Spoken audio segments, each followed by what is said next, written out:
Shalom saudara, jika Anda merasa diberkati dengan channel YouTube saya, Anda bisa komen, like, dan share. Dan jangan lupa tekan tombol subscribe dan juga tombol lonceng agar Anda mendapat pemberitahuan setiap kali saya mengupload video-video yang baru. Ini sangat penting buat channel ini saudara, supaya banyak orang juga diberkati dan channel ini boleh juga terus berkembang dan menjadi berkat buat banyak orang. Terima kasih, Tuhan memberkati. Tuhan itu baik, luar biasa. Tadi kita mendengarkan kesaksian dari Edwardson, bagaimana kehidupan, bagaimana perjuangan. Ketika kita nyanyi itu rasanya gampang ya. Jangan pernah menyerah, jangan berputus asa. Nyanyi itu kelihatan enak ya. Enak gak saudara? Enak banget. Tapi waktu melakukannya itu gak gampang. Tidak seenak waktu kita nyanyi, ya. Tadi malam kita sudah belajar, Yesus datang dengan sebuah janji bahwa Dia akan menyertai kita. Tapi berapa banyak kali kita juga tidak percaya bahwa Tuhan menyertai. Ketika keadaan menjadi tidak enak, ketika keadaan menjadi tidak nyaman, ya, tidak gampang saudara. Ketika kita berkata bahwa Tuhan itu menyertai. Waktu keadaan keuangan kita baik, waktu kesehatan kita baik, keluarga kita baik, rumah tangga kita baik, bisnis kita baik, dan kita berkata bahwa Tuhan itu menyertai, itu mudah. Tapi ketika keadaan rasanya sulit dan kita berkata Tuhan menyertai, itu loh yang tidak mudah. Tapi itu iman. Amin. Amin. Ya, waktu engkau punya uang, engkau bilang engkau baik Tuhan, dahsyat. Orang dunia pun melakukan hal yang sama. Tapi ketika kita gak punya uang dan kita bilang Tuhan engkau baik, engkau dahsyat, engkau luar biasa, itu iman. Amin. Dan itu yang dahsyat di mata Tuhan. Ya, saudara mendengar khotbah dan menghidupi, melakukan firman itu tidak seenak waktu kita dengar. Makanya ketika kita dengar gampang kita amin, yes. Baru keluar dari pintu gereja itu aja, udah masuk WA, jangan lupa ya jatuh tempo tanggal sekian. Rasanya itu firman melayang semua. Iya Pak, iya. Menghadapi kenyataan hidup ini loh, itu gak mudah. Saya ingat dulu ketika saya di kos-kosan, waktu saya diusir dari keluarga saya di tempat kos, anak cuci baju anak-anak kos. Saya doa saudara, saya puasa, saya mencari kehendak Tuhan. Saya doa dapat penglihatan, saya berdiri di depan ribuan orang, saya berkhotbah. Lalu Tuhan berkata, satu saat engkau akan mengalami semua itu, engkau akan berdiri di depan ribuan orang. Bahkan bangsa-bangsa akan menanti pengajaranmu, pulau-pulau akan menanti pengajaranmu. Saya nangis dalam hadirat Tuhan, amin Tuhan, aku percaya. Rasanya saya sudah naik tinggi masuk dalam hadirat. Begitu amin keluar kamar doa, lihat pakaian kotor, cucian, rasanya buyar semua tadi tuh janji-janji Tuhan. Tetapi bagaimana kita bertahan dan tetap percaya kepada Tuhan, semua akan teruji. Tidak bagi semua orang firman itu akan terjadi. Tuhan berkata kepada bangsa Israel, masuki negeri itu dengan iman percaya. Kalau engkau percaya sungguh-sungguh, maka engkau akan mengalami. Tapi kalau engkau tidak percaya, maka hal itu tidak akan terjadi kepadamu. Hari ini janji Tuhan sudah dibentangkan. Saudara mendengarkan firman Tuhan sudah begitu banyak. Tapi mari tetapkan dalam hatimu hari ini berkata, yes, aku mau percaya dan aku mau melakukan itu Tuhan. Cuma itu yang Tuhan tunggu. Ya, jangan amin-amin di gereja pulang lupa semua saudara. Ayo kita masuki tahun yang baru dengan iman yang baru. Amin. Tadi pagi saya sampaikan, Yesus datang, Dia membuat semuanya baru. Karena barang siapa yang ada dalam Yesus, Ia adalah ciptaan yang baru. Apanya yang baru? Hidup kita baru. Berkat kita pun baru. Kalau hari ini saudara berkata, Tuhan aku mau keadaan keuanganku lebih baik dari tahun kemarin. Kalau hari ini saudara berkata, aku mau keluargaku lebih baik dari tahun kemarin. Tuhan aku mau bisnisku lebih baik dari tahun kemarin. Kalau saudara menginginkan yang lebih baik, engkau percaya gak Tuhan terlebih rindu untuk melakukan semua kebaikan itu dalam hidupmu? Kenapa? Karena janji itu sudah diberi. Tapi sekali lagi apa yang menghalangi berkat Tuhan yaitu dosa, ketidakpercayaan kita. Ya, makanya nyanyi, jangan pernah menyerah. Saya ingat saudara dulu, kami waktu di Solo, ya saya dan suami itu prinsip kami nggak mau meminta-minta.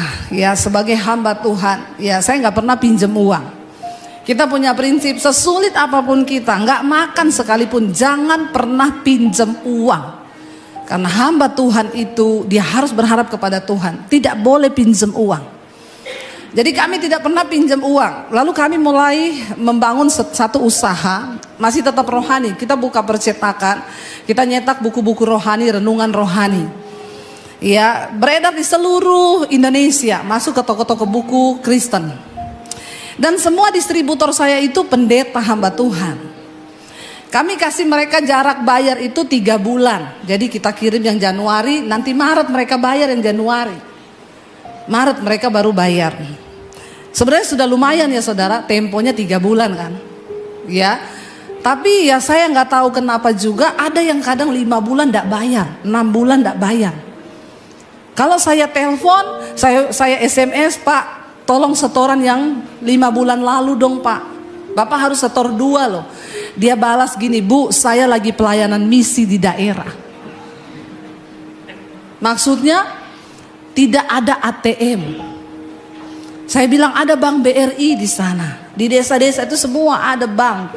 Kupedes, Simpedes, simpanan perawan desa. Kupedes, ku dapat perawan desa. Enggak saudara ya. Maksudnya itu bank BRI itu menyeluruh. Tapi alasan saudara, nanti kalau saya telepon, ringtone-nya itu bunyi, saya telepon, Allah mengerti, Allah peduli segala persoalan yang kita alami.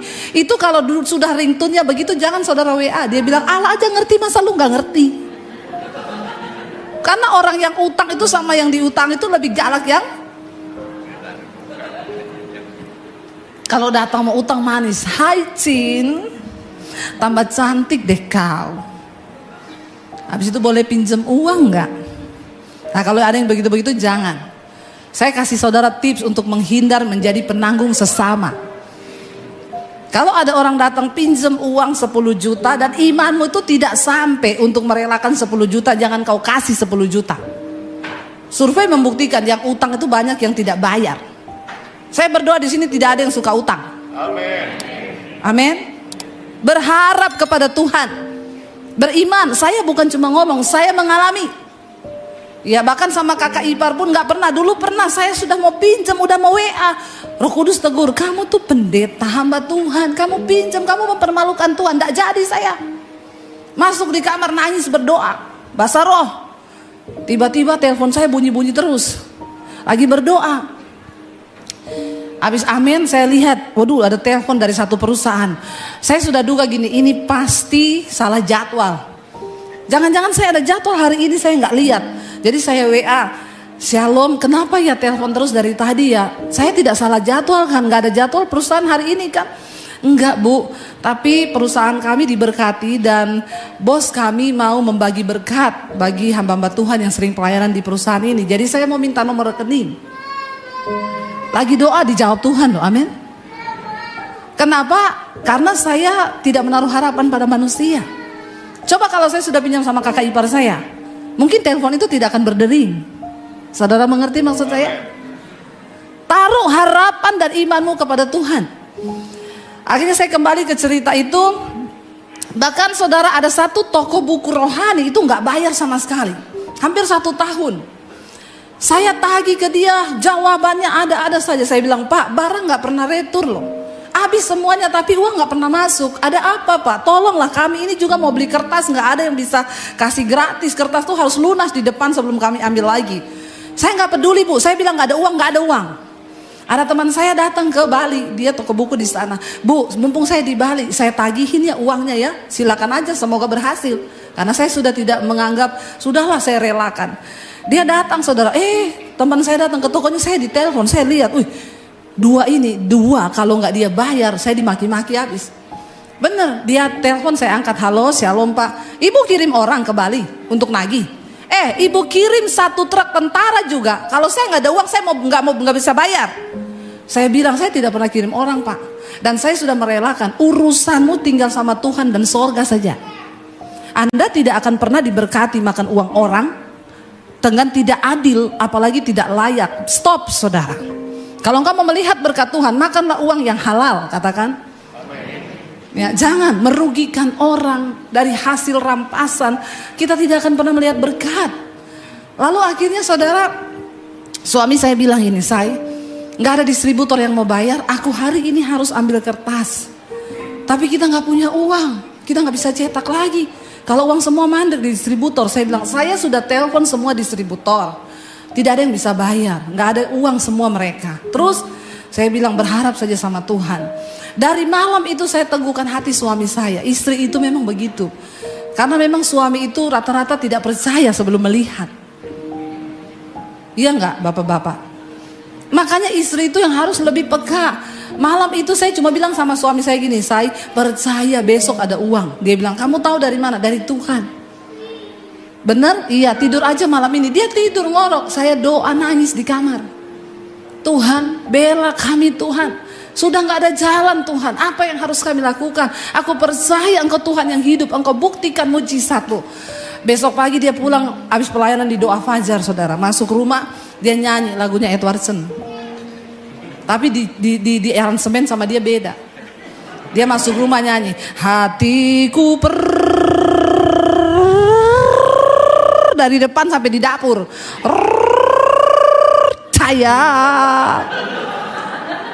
Saya bilang, kenapa kamu nyanyi R-nya panjang sekali? Antara percaya dan tidak. Tidak segampang nyanyi lagu kan? Dia bilang kalau orang percaya benar nyanyi hatiku percaya, kayak nyanyi di Betan ini temponya benar-benar percaya loh. Cepet kan? Hatiku percaya. Kalau temponya berubah itu sudah antara percaya dan tidak. Hatiku percaya. Nah, itu antara iya dan tidak. Terus saya bilang sama suami saya, ya kita harus beriman sama Tuhan. Percaya nanti siang tuh ada uangnya, say. Dari mana? Semua distributor nggak ada yang iyain. Saya bilang, kamu nanti siang ada lihat anak-anak latihan musik di gereja kan? Iya, jam berapa? Jam 1 siang. Nanti habis latihan di gereja, kamu pulang cek di ATM pasti duitnya ada. Dia bilang, kamu tahu dari mana? Dari Tuhan. Kamu hubungin distributor ya? Nggak ada. Kamu telepon semua distributor, semua jawabannya nggak bisa bayar. Terus kenapa kamu bisa bilang begitu? Ya beriman saja. Betul? Iya betul. Suami saya bilang, tapi istriku ini biasanya kalau beriman terjadi loh. Saya bilang, iya beriman saja. Dia pergi saudara ke gereja. Belum lama pergi, telepon. Aku di ATM ini. Terus, gak ada duitnya. Lah kan saya bilang habis latihan. Kenapa kau belum latihan? Sudah kau cek itu ATM. Enggak, aku cuma mau uji aja benar atau tidak. Lah kan aku bilang tadi habis latihan. Tapi benar akan ada yang transfer. Iya ada. Dari mana? Enggak tahu, cuma Tuhan suruh ngomong gitu. Beneran loh ya, tenan loh ya. Tenan. Tapi kamu latihan dulu, pergi ke gereja dia latihan. Saya di rumah berdoa saudara. Ya, nanti kita habis ibadah nyanyi itu ya, lagu itu ya. Biar kita lihat yang percaya mana yang tidak mana. Kalau yang itu panjang berarti roto-roto tidak percaya. Saudara, saya berdoa di rumah. Tuhan, aku percaya Engkau hidup, tolonglah Tuhan. Biar suamiku percaya, karena memang laki-laki itu disuruh percaya sulit. Karena laki-laki itu sering lebih pakai logika. Supaya dia melihat bahwa Engkau itu ada. Istri-istri yang harus berdoa begitu buat suamimu, amin. Nggak ada yang amin ibu-ibunya. Ya amin yang kenceng. Kita bantu mereka untuk percaya. Karena laki-laki itu lebih sering pakai logika. Anaknya masih kuliah 10 tahun, dia udah mikir dari sekarang. Bener. Ada bapak-bapak, bu mau beli rumah saya nggak? Kenapa? Anak saya mau kuliah, bu. Kuliahnya kapan Pak? Tahun ini masuk nggak? 5 tahun lagi. Lah kenapa bapak udah mau jual rumah sekarang? Saya takut nggak ada uang, jadi buat siap-siap. 5 tahun ke depan dia sudah mikir, bapak-bapak, maaf ya, otakmu itu ukurannya kecil, memorinya juga sempit, terbatas, nggak 1 tera. Jadi ndak usah kau pikir urusan 5 tahun mendatang, itu urusan Tuhan. Amin. Bukankah Alkitab berkata kesusahan sehari cukup untuk sehari? Makanya survei membuktikan yang paling banyak kena stroke itu bapak-bapak. Ini benar, karena ukuran otak laki-laki itu lebih kecil daripada perempuan. Sementara memorinya full, overload. Akhirnya stroke. Beda sama perempuan, ukuran otaknya lebih besar, tapi kosong, gak ada yang dipikir. Ya, ibu-ibu bener gak? Karena kita perempuan itu pakai perasaan, ada masalah nangis dia, udah habis nangis selesai. Ada masalah dia curhat sama temennya, Say ada masalah nih, kenapa Cin? Dia WA panjang sekali, temennya udah tahu karena dia sudah sering biasa WA, nggak dibaca sama temennya, nggak. Cuma dibalas, sabar ya Cin, berdoa. Udah lega dia karena waktu dia ketik itu sudah terlampiaskan semua emosi dan perasaannya. Jadi plong, kalau laki-laki kan beda, nggak mungkin curhat-curhatkan kan. Kalau ada laki-laki yang suka curhat tuh pasti cucok. Ya, apalagi Cin, waduh, bahaya loh saudara, hati-hati. Saudara, ya akhirnya saya berdoa dalam nama Yesus, Tuhan tolong Tuhan, biar suamiku itu belajar percaya, biar dia percaya bahwa Tuhan tuh ada, dia nggak pakai logika terus. Habis itu dia latihan, saya sudah deg-degan tunggu telepon saudara. Berapa jam kemudian telepon saya bunyi, waduh, ya, dia bilang, Say, aku di ATM. Saya deg-degan, bagaimana ini Tuhan? Kenapa? Emang kowe enggak tahu ada distributor yang ngomong mau transfer? Enggak, beneran nggak ada yang ngomong janji sama kau bayar siang ini? Enggak, kenapa? Ada enggak uangnya? Enggak, ada nggak yang janji? Enggak. Uangnya ada apa enggak? Oh, ada. Tepuk tangan dong saudara. Ya, aduh, dalam hati saya selamat. Puji Tuhan, padahal saya juga tidak tahu, tapi itulah iman. Yang tidak ada bisa menjadi ada. Kenapa? Karena kau punya Tuhan yang hidup. Dia Allah yang bertanggung jawab, asal kau mau percaya sungguh kepada Dia. Jangan takut. Taruh imanmu sungguh-sungguh kepada Tuhan hari ini.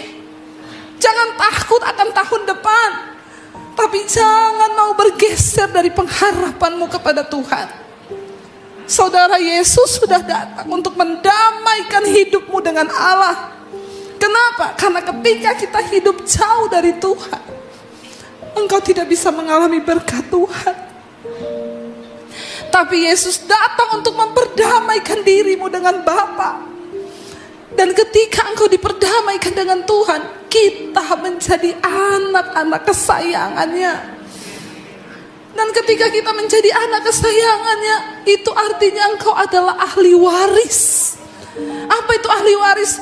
Orang-orang yang berhak menerima janji-janji penyertaan Tuhan.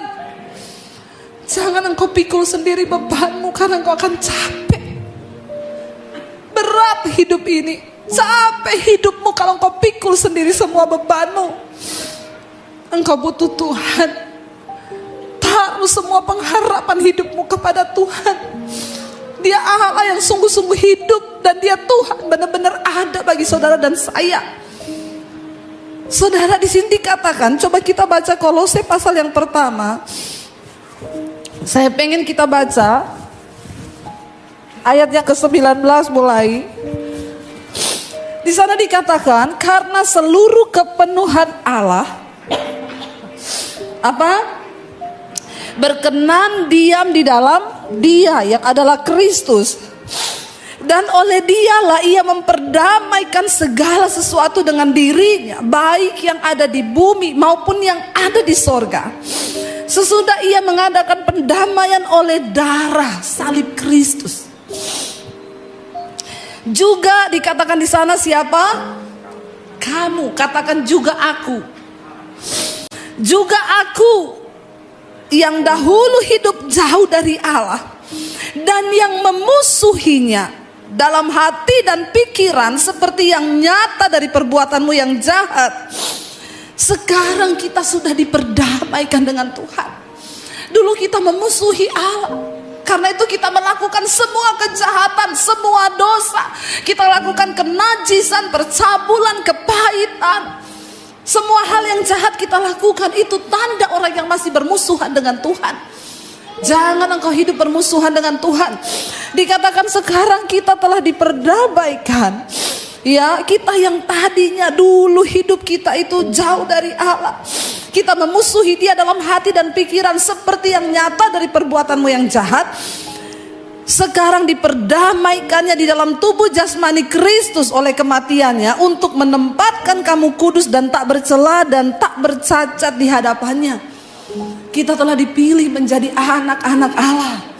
Kita diperdamaikan sehingga kita layak menjadi orang-orang yang menerima janji Tuhan. Ya dan amin. Dan ketika kita sadar kita sudah diperdamaikan, apa yang harus kita lakukan? Mari kita baca ayat 23 yang terakhir.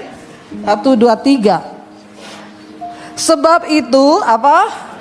Kamu harus bertekun dalam iman, tetap teguh dan tidak bergoncang, dan jangan mau digeser dari pengharapan Injil yang telah kamu dengar dan yang telah dikabarkan di seluruh alam di bawah langit, dan yang aku ini, Debbie Basjir, ini Paulus yang telah menjadi pelayannya.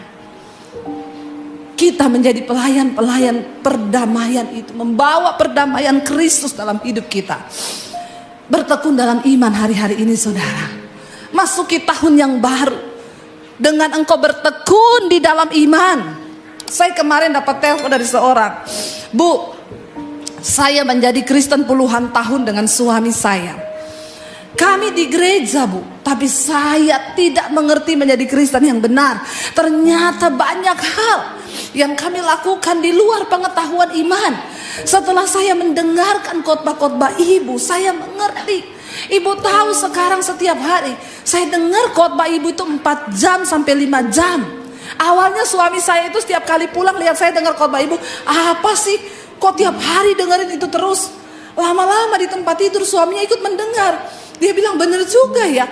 Lalu Bu, sekarang suami saya ketagihan untuk dengar khotbah. Hari-hari ini kami terus bertumbuh dalam iman dan banyak sekali yang Tuhan ubah dari hidup kami. Dan kami semakin menjadi cinta Tuhan. Saya bilang yes. Itu artinya engkau ketemu dengan Tuhan secara pribadi.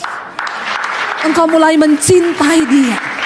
Orang yang berjumpa dengan pribadi Yesus akan mencintai Dia, dan mereka suka akan hal-hal rohani. Bangun imanmu, taruh pengharapanmu kepada Tuhan. Hanya orang yang terus membangun dan bertekun di dalam iman yang tidak akan tergoncang dan tidak akan tergeser. Dikatakan jangan mau digeser. Kalau ayat ini berkata jangan mau digeser, berarti ada satu kuasa yang mencoba menggeser imanmu. Mana tadi yang badannya besar di sini, yang atletis? Fandi ya? Sini, yang paling gede.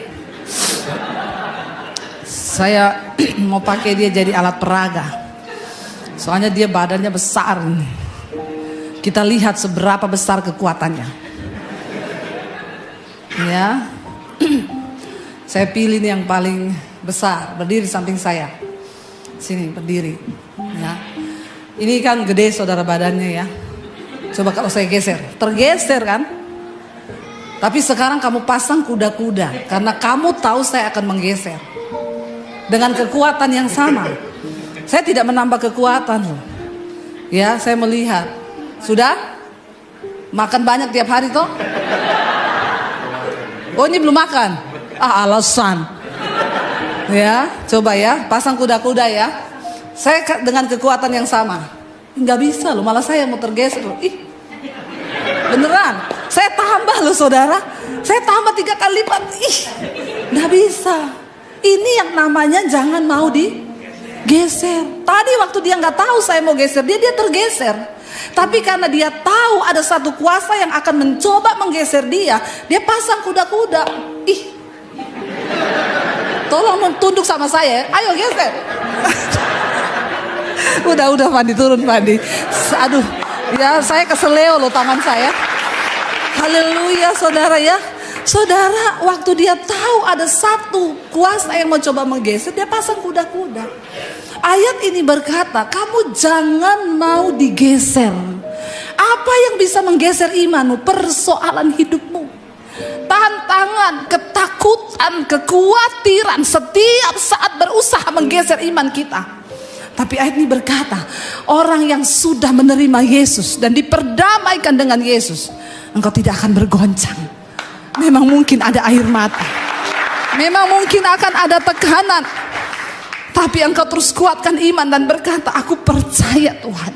Ibu yang telepon saya dan bilang, Bu, sekarang setiap hari saya dan suami dengar firman. Ibu tahu dulu ketika ada masalah kami salahkan Tuhan dan kami ribut, tapi sekarang setiap ada masalah kami bilang, terima kasih Tuhan. Kami tahu ini menguatkan iman kami. Responnya berbeda. Dan itu bisa terjadi hanya ketika engkau bertekun di dalam iman. Saya undang para imam musik maju ke depan. Habis ini saya akan pelayanan di gereja lain, masih ada 2 pelayanan, dan nanti subuh kami akan ke airport, kami akan menuju ke Jakarta. Terima kasih buat semua pelayanan saudara buat kami di sini. Tuhan yang akan membalas, terutama buat Pak Lukas, Ibu, seluruh jemaat. Saudara, pesan saya, jemaat BMC, engkau akan keluar sebagai pemenang-pemenang. Tahun depan akan menjadi tahun pengharapan. Saya undang Pak Edwardson, ya, bisa maju ke depan. Kita akan nyanyi lagu tadi, hatiku percaya. Tapi kita nyanyi di BMC, imannya itu beda, ya. Jadi ketukannya pas, jangan dirubah. Berlatih untuk benar-benar percaya. Bangkit berdiri bersama. Walaupun kami tidak bisa melihat jalan-Mu di depan kami Tuhan, walaupun kami tidak tahu apa yang akan terjadi di tahun depan, tapi kami tidak mau digeser iman kami, karena kami percaya Engkau Tuhan yang berjalan di depan kami. Engkau ada bagi kami.